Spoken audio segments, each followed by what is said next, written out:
இந்த மாதிரி ஒரு ஒரு டான்ஸ் நம்பர் ஒரு ஒரு ஐட்டம் சாங்னாலுமே வந்து வரிகள் எல்லாமே ரொம்ப தத்துவ வரிகளா தான் நம்ம ஆரம்பத்துல பார்த்துட்டு இருக்கோம். அதே மாதிரி வரிகள் தான் இதுலயே எழுதியிருப்பாரு. ஸோ நீங்க அதுவுமே அப்படிதான் கேட்டு வாங்குனீங்களா சார், இல்ல அவரோட ஐடியாலே விட்டீங்களா? இல்லை இது பரத்வாஜ் சார் வந்து ஒரு ஐடியா சொன்னார். இது வந்து இந்த ஹிந்தியில் நாட்டுப்புற பாட்டுலலாம் இந்த மாதிரி ஒரு இது இருக்கும். நான் வயசுக்கு வந்தப்புறம் என்னெல்லாம் நடந்துச்சு அப்படின்னு ஒரு பொண்ணு பாடுற மாதிரிலாம் இருக்கும் சார், அந்த மாதிரி இருந்தால் நல்லாயிருக்கும் அப்படின்னு சொல்லி இது பண்ணேன். எங்களுக்கு அது என்ன வரி வரப்போகுதுன்னு தெரியாது. நாங்கள் வந்து டியூன் பண்ணிட்டோம். அப்புறம் இப்படி இருக்கணும் சார்னு இந்த சொன்னோன்னே வைரமுத்து சார் முதல்ல கோச்சிக்கிட்டார்.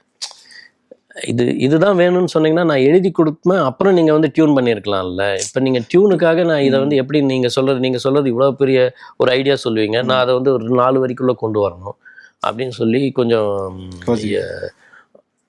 எரிஞ்சு விழுந்தார். அப்புறம் எழுதிட்டு வந்து கொடுத்தா பார்த்தா அது கரெக்டாக ஃபிட்டிங்கில் வந்து இது பண்ணியிருக்காரு அவர். அந்த காயினேஜ் மே மாதம் 98 மேஜர் ஆனேங்கிறது ஒரு பெரிய ஃப்ரேஸாக வந்துருச்சு. அப்புறம்